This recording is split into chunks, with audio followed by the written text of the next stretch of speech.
Hello students, कैसे हैं आप सब लोग। उम्मीद करती हूँ सब अच्छे होंगे और स्वस्थ होंगे। मैं Meena Rana ICT virtual class में आपका स्वागत करती हूँ। स्टूडेंट्स, हम पढ़ रहे हैं क्लास 9 की हिंदी। क्षितिज पाठ्य पुस्तिका के काव्यखंड से हमने यहाँ पर प्रीवियस लेक्चर में एक कविता पढ़ी थी जिसका शीर्षक है ग्रामश्री। और आज हम इसकी क्वेश्चन आंसर सॉल्व करेंगे। यहाँ पर इसके प्रश्न उत्तर हम करने वाले हैं। तो चलिए, पहला प्रश्न है, कवि ने गांव की हरता जनमन क्यों कहा है। तो पहला प्रश्न क्या है, कवि ने गांव को हरता जनमन क्यों कहा है। चलिए नोट कीजिए इसे। तो यहाँ पर इस प्रश्न का उत्तर होगा कि कवि ने गांव को हरता जनमन इसलिए कहा है क्योंकि उसकी जो शोभा है वो अनुराग है और खेतों में दूर दूर तक जो है मखमली हरियाली फैली हुई है। ठीक है ना। जैसे कि यहाँ पर शुरू कविता की जो शुरू पंक्तियां थी उसमें क्या कहा था कि जहां तक कवि की नजर पहुंच रही है वहां तक उनको क्या दिख रही है, हरियाली दिख रही है। हरियाली ही हरियाली वहां पर दिख रही है। उस पर सूरज की जो धूप है वो चमक रही है और इस शोभा के कारण पूरी वसुधा यानी कि पूरी जो धरती हमारी है वो क्या है, रोमांचित यानी कि प्रसन्न दिखाई देती है। इसके कारण गेहूं, जौ, अरहर, सनई, सरसों की जो फसलें हैं वो उग आई हैं। तरह तरह के फूलों पर रंगीन तितलियां मंडरा रही हैं और आम, बेर, आड़ू और अनार आदि मीठे फल जो है पैदा होने लगे हैं। यहाँ पर दानिम एक शब्द आया था, तो दानिम का मतलब अनार से। ठीक है ना। तो तरह तरह की जो फसल हैं उन पर भी क्या आए हैं, उन पर फल आए हैं। और आलू, गोभी, बैंगन, मूली, पालक, धनिया, लौकी, सेम, टमाटर, मिर्च आदि खूब फल फूल रहे हैं। गंगा के किनारे जो है तरबूजों की जो खेती है वो फैलने लगी है और पक्षी भी जो है आनंद विहार कर रहे हैं। ये सब दृश्य मनमोहक बन पड़े हैं। इसलिए गांव जो है सचमुच जो है क्या है, हरता जनमन है। ठीक है ना। तो इस प्रश्न का उत्तर लिखेंगे तो यहाँ पर देखिए सभी पंक्तियों का जो एक तरफ से आप संक्षिप्त रूप में जो है क्या है, ये एक सारांश भी इसको कह सकते हैं कि गांव की हरता जनमन इसलिए कहा, कवि ने गांव को हरता जनमन इसलिए कहा है क्योंकि उसकी जो शोभा है वो बड़ी ही अनुराग है, बड़ी ही विचित्र है। खेतों में दूर दूर तक मखमली सी जो हरियाली है वो फैली हुई है और ऊपर से जब सूरज की किरणें जो है उन हरियाली पर पड़ रही है तो वो भी जो है बड़ी चमक रही है। इस शोभा के कारण पूरी वसुधा यानी कि जो पूरी धरती है वो बड़ी प्रसन्न दिखाई देती है। इसके कारण गेहूं, जौ, अरहर इन सभी जो है फसलों की यहाँ पर कवि ने क्या कहा है, गेहूं, जौ, अरहर, सनई, सरसों की फसलें भी उग आई हैं। फिर कवि कहते हैं कि तरह तरह के फूलों पर रंगीन तितलियां जो है मंडरा रही हैं और ऐसा प्रतीत होता है, हमने लाइनों में पढ़ा था कविता की, और वो तितलियां भी ऐसी प्रतीत होती हैं कि जैसे फूल ही फूल में मंडरा रहे हों। क्योंकि जैसे फूल जो है रंग बिरंगे फूल खिले हुए हैं ऐसे ही वो तितलियां भी रंग बिरंगी हैं। ठीक है ना। आम, बेर, आड़ू, अनार आदि मीठे फल पैदा होने लगे हैं। आलू, गोभी, बैंगन, मूली, पालक, धनिया, लौकी, सेम, टमाटर, मिर्च आदि खूब फल फूल रहे हैं। गंगा के किनारे तरबूजों की खेती फैलने लगी है। पक्षी आनंद विहार कर रहे हैं। ये सब दृश्य मनमोहक बन पड़े हैं। इसलिए गांव जो है सचमुच में क्या लग रहा है, जन मन को हरने वाला लग रहा है। ठीक है ना।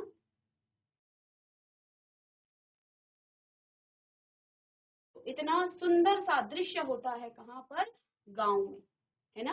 ये सभी चीजें आपको गांव में दिखेंगी, इसलिए गांव को हरता जनमन कहा गया है। जल्दी से इसे नोट डाउन करेंगे।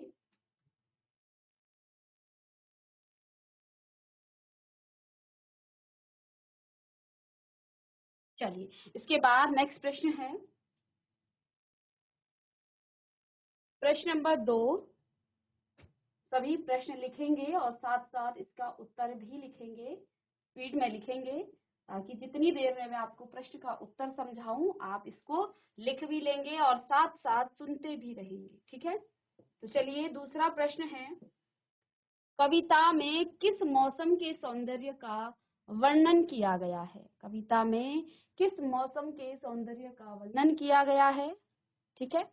तो उत्तर लिखेंगे, कविता में सर्दी के मौसम के सौंदर्य का वर्णन है और इसी समय गुलाबी धूप जो है हरियाली से मिलकर हरियाली पर जो है क्या होती है, बिछी होती है और चांदी की उजली जाली की तरह जो वो एहसास हमें कराती है। ठीक है। और पौधों पर पड़ी ओस जो है हवा से हिलकर उसमें हराक्त होने का यानी कि हरा रंग होने का भाव यहाँ पर क्या करता है, प्रकट कर रहा है। ठीक है।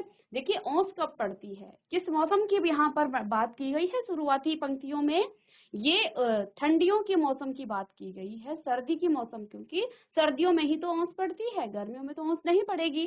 इसलिए यहाँ पर सर्दी के मौसम का यहाँ पर सौंदर्य का वर्णन किया गया है।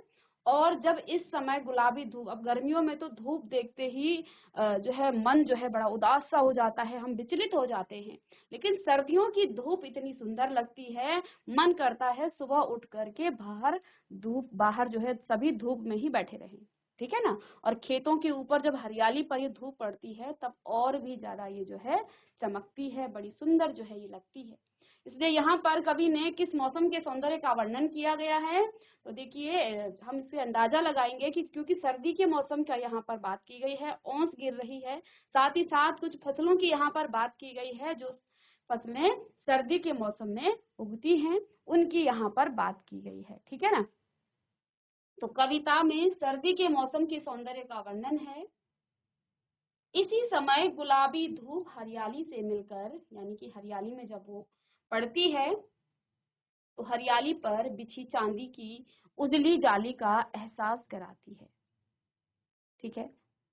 और पौधों पर पड़ी ओस हवा से हिलकर, जब पौधों पर छोटे छोटे जो तिनके हैं या हरे पौधे हैं उनके ऊपर जो ओस की बूंद पड़ी होती है और जब वो हल्की सी हवा से हिलती है, ऐसा प्रतीत होता है जैसे कि उसमें हरा खून जो है उसमें हिल रहा हो। ठीक है ना। तो यहाँ हराक्त होने का भाव जो है प्रकट हुआ है। इसके अलावा खेत में सब्जियां तैयार होने, पेड़ों पर तरह तरह के फल आने, तालाब के किनारे जो रेत पर मगरोट नामक पक्षी के आलसी कर सोने से जो, या आलसी कर सोने यानी कि वो आलस से जो है सोया रहता है। ठीक है ना। रेत पर वो जो है, जो मगरोटी जो नामक का पक्षी है, वो जो है क्या करता है, बड़ा आलसी होता है। उसके सोने से पता चलता है कि यह सर्दी के मौसम का ही वर्णन है। ठीक है ना। क्योंकि रेत में जो है ये बड़े आलसीपन से सो रखा है। क्या आप गर्मियों के मौसम में उस रेत में सो सकते हैं? वो इतना गर्म होता है कि आप वहां खड़े भी नहीं हो पाएंगे। तो इससे भी ये पता चलता है कि ये सर्दी का मौसम है। ठीक है। और यहाँ पर ओस की बूंद भी ये बताते हैं कि ये सर्दी का मौसम है। और धूप हमें कब अच्छी लगती है? सर्दी के मौसम में ही हमें धूप अच्छी लगती है। तो इससे भी ये पता चलता है कि ये जो वर्णन हुआ है ये सर्दी के मौसम का है और तरह तरह के फल और सब्जियां भी हमें आपको सर्दियों में ही देखने को मिलती हैं। ठीक है। यहाँ पर मटर की बात की गई थी। ठीक है ना। इससे पहले मिर्ची की बात की गई थी। आगे भी हम इसको पढ़ेंगे। चलिए जल्दी से इस क्वेश्चन का आंसर लिखिएगा, इस प्रश्न का उत्तर लिखिएगा। चलिए आगे देखिए, नेक्स्ट प्रश्न है प्रश्न नंबर 3।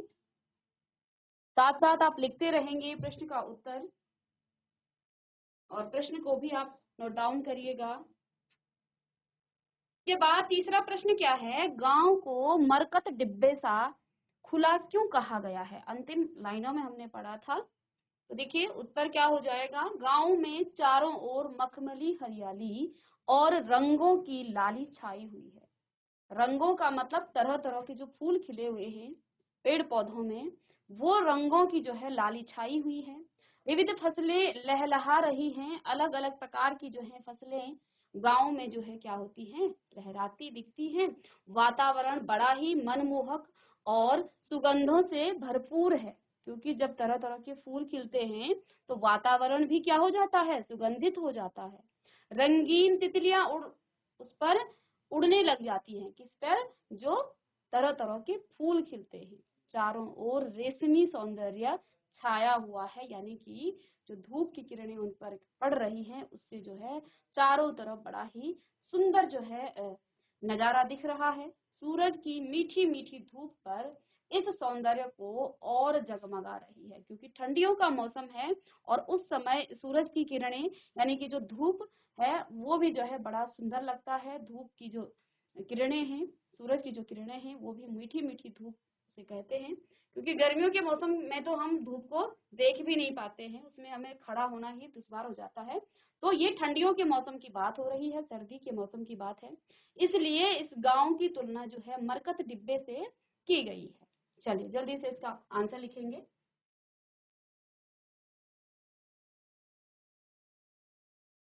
चलिए आगे देखिए, प्रश्न नंबर 4 है। साथ साथ आप लिखते रहेंगे प्रश्न को, और जितनी देर में मैं आपको समझाती हूँ और आप इसको जल्दी से लिख भी लेंगे, ठीक है ना। अरहर और सनई के खेत कवि को कैसे दिखाई देते हैं, ठीक है। अब सभी के जो आंसर हैं जिसके भावार्थ और अर्थ हम कविता में भी पढ़ चुके हैं, ठीक है। यदि आप अपने शब्दों में लिखना चाहते हैं, यहाँ से नहीं आप कॉपी करना चाहते हैं, तो आप अपने शब्दों में लिखिएगा। तो जैसा कि आप जानते हैं, अरहर और सनई फलीदार फसलें हैं, और इनकी फसलें पकने पर जब हवा चलती है तो इसमें से मधुर आवाज आती है। जो अंदर जो फली होती है ना, वो खनकती है, ठीक है ना, और एक सुंदर सी उसमें आवाज आती है, ठीक है। और यह मधुर आवाज किसी स्त्री की कमर में बंधी करधनी से जो है मधुर आवाज जो है आती हुई प्रतीत होती है। इन्हीं मधुर आवाजों के कारण कवि को अरहर और सनई के खेत जो है धरती की करधनी जैसी, किंकिणियां लिखा था ना उसमें, तो करधनी जैसी दिखाई देती है, ठीक है। किंकिणियाती शोभाशाली, ये लाइन आपने पढ़ी थी प्रीवियस लेक्चर में। तो ऐसा लगता है जैसे कि वो किसी स्त्री के कमर में बंधी जो करधनी होती है ना, ठीक है ना, उसकी तरह वो प्रतीत हो रही है, ठीक है। इन्हीं मधुर आवाजों के कारण कवि को अरहर और सनई की जो खेत हैं वो धरती की करधनी जैसी दिखाई देती है।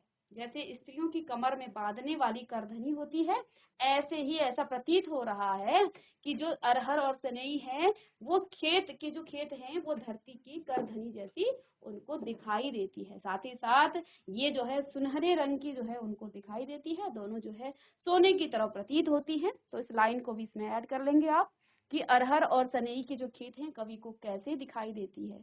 तो सबसे पहले तो उन्हें वो सोने की तरह दिखती हैं, क्योंकि सुनहरे कलर की होती हैं।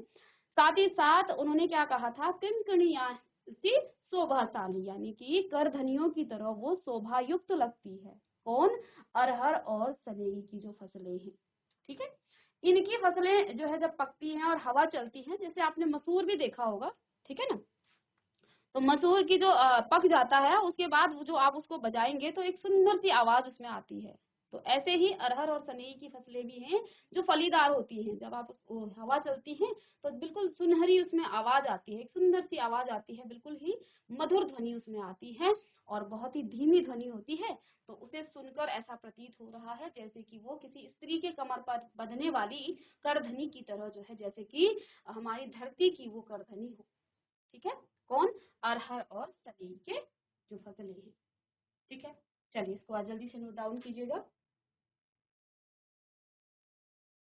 और इतनी देर में आपने शायद लिख भी लिया होगा, क्योंकि जैसे ही आपके पास प्रश्न आते हैं आप प्रश्नों को लिख भी लें। और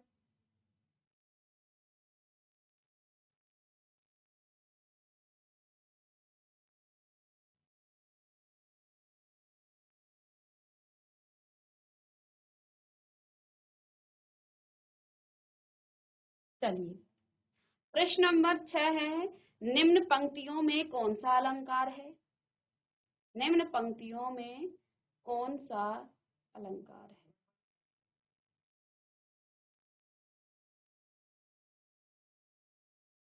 तो यहाँ पर पंक्तियां क्या लिखी हुई हैं?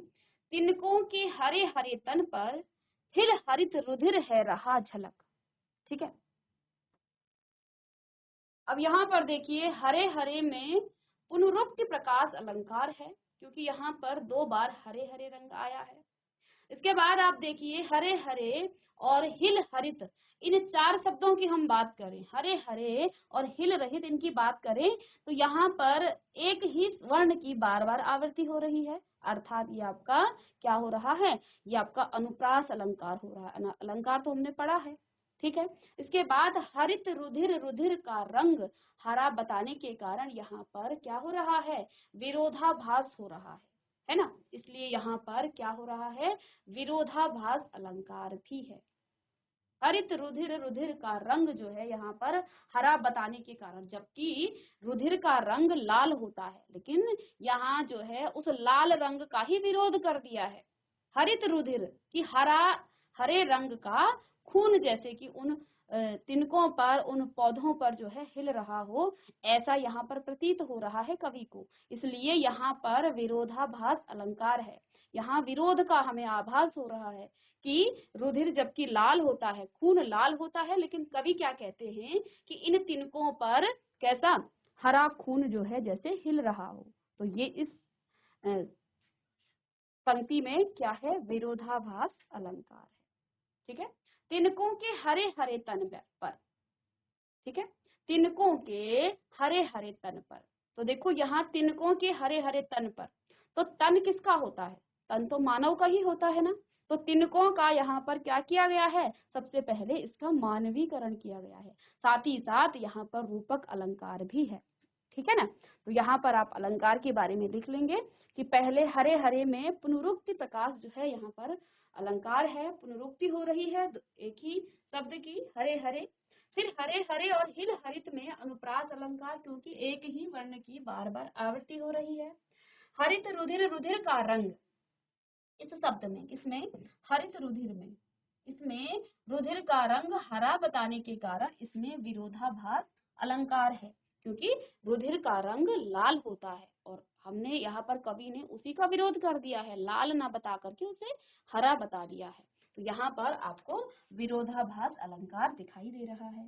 तिनकों के हरे हरे तन पर, अब देखो तिनकों का कोई तन होता है, ये तो हम मानव के लिए यूज करते हैं, मानव के लिए प्रयोग करते हैं तिनकों का तन, तो इसमें मानवीकरण किया गया है, किसका, तिनकों का, ठीक है। और साथ ही साथ यहाँ पर रूपक अलंकार भी है, ठीक है। तो ये सब आप लिख लेंगे इसको जल्दी से।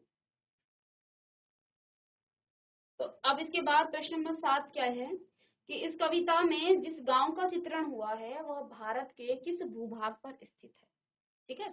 तो यहाँ पर कविता की बीच की कुछ लाइनों में यहाँ पर गंगा तट की जो है का भी यहाँ पर वर्णन किया गया है, अर्थात कवि जो है गंगा तट के ही किसी बसे हुए गांव के बारे में बात कर रहे हैं, क्योंकि फिर बीच की लाइनों में कवि ने क्या कहा था कि गंगा तट पर वो बालू की जो ढेर है वो ऐसा प्रतीत हो रहा है सांप उसमें सोए हुए हैं, सांप वहां पर लेटे हुए हैं, और इसके खरबूजे के जो पेड़ हैं वो भी बड़े सुंदर लग रहे हैं। तो गंगा तट का भी यहाँ पर जिक्र आया है, अर्थात गंगा तट पर बसे हुए किसी गांव का ही यहाँ पर चित्रण किया गया है, ठीक है ना।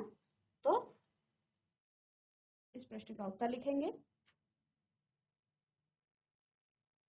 चलिए इसके बाद देखिए, जैसा कि मैं आपको बार बार कह रही हूँ, प्रश्न का को आप साथ साथ लिखिएगा और साथ साथ इसके उत्तर को भी आप जब तक समझाया जाता है तब तक आप इसको लिख लेंगे और साथ साथ इसको समझते भी रहेंगे, ठीक है।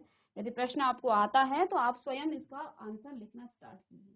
तो भाव और भाषा की दृष्टि से आपको यह कविता कैसी लगी उसका वर्णन अपने शब्दों में कीजिए। अब इस प्रश्न का उत्तर आप स्वयं करेंगे, लेकिन फिर भी इसका आंसर देख लीजिए। ग्रामश्री कविता में उस ग्रामीण सौंदर्य का चित्रण है जो लोगों के मन को जो है अनायास अपनी ओर खींच लेता है, यानी कि उसकी सौंदर्यता को जो है देखकर लोग जो है इसकी तरफ खिंच जाते हैं। गांव हरियाली से भरपूर है, यह खेतों में लहराती फसलें हैं, यहाँ पर क्या है, खेतों में लहराती फसलें हैं जिन पर रंग बिरंगे फूल खिले हैं। तो दूसरी ओर फलों से लदे पेड़ भी हैं जिन पर पके फल जो है मुंह में पानी ला देते हैं। कविता में गंगा की सतरंगी खेती, रेती और जल क्रीड़ा करते पक्षियों का चित्रण भी है और हरा भरा गांव देखकर लगता है कि यह मरकत का कोई डिब्बा हो। कविता की जो भाषा है वो सहज है और बोधगम्य है, प्रभावमयी है, और जिसमें चित्रमय जो है मायता जो है दिखाई दे रही है, क्योंकि हर चीज को जो है यहाँ पर हम महसूस कर सकते हैं। वर्णन इतना प्रभावशाली है कि सारा का सारा दृश्य आंखों के सामने साकार हो उठता है। आप जिस भी पंक्ति को पढ़ते हैं वो सब आपको अपनी आंखों के सामने, आपको जो है आप इमेजिन कर सकते हैं उस चीज को, ठीक है ना।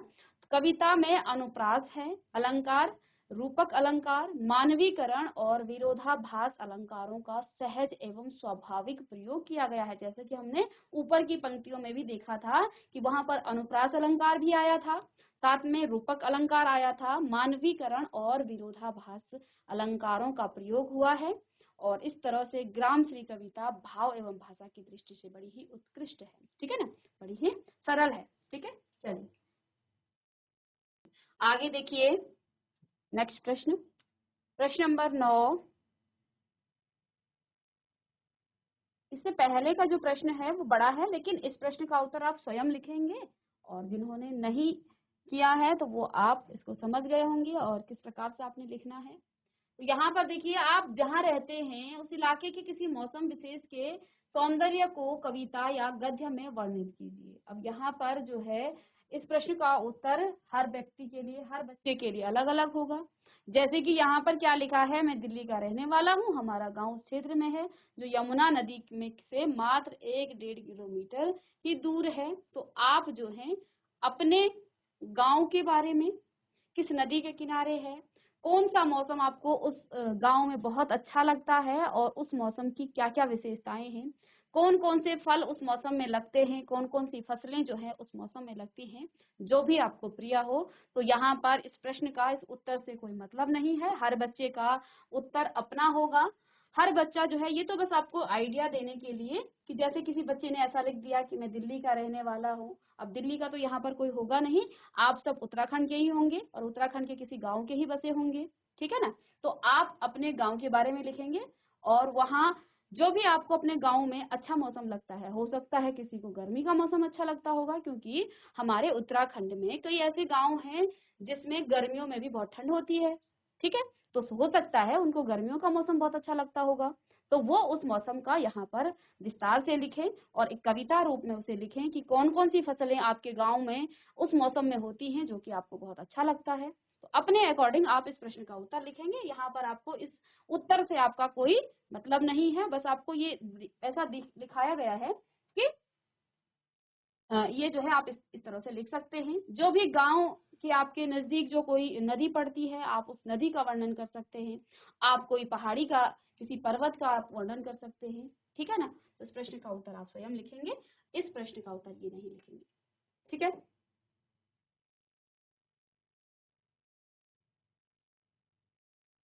आगे देखिए, कुछ और प्रश्न यहाँ पर हैं। सुमित्रा नंदन पंत ने यह कविता चौथे दशक में लिखी थी। उस समय के गांव में और आज के गांव में आपको क्या परिवर्तन नजर आते हैं, इस पर कक्षा में सामूहिक चर्चा कीजिए, ठीक है। तो देखिए, ये जो परिवर्तन है, सामूहिक का मतलब आप सभी को जो है, आप अपना अपना एक ग्रुप बनाइए, आपके जो क्लास के बच्चे हैं, और 5 से 6 बच्चों का आप ग्रुप बनाइए, और आप स्वयं भी डिस्कस, थोड़ा सा आइडिया के लिए मैं आपको बता सकती हूँ कि आज के कविता जो है चौथे दशक की बात है, और आज से पहले सचमुच में हमारे गांव जो है इतने सुंदर लगते थे, सचमुच में वो चीजें होती थी, अभी भी हैं, लेकिन आज जो है लोग जो है पलायन कर चुके हैं, ठीक है।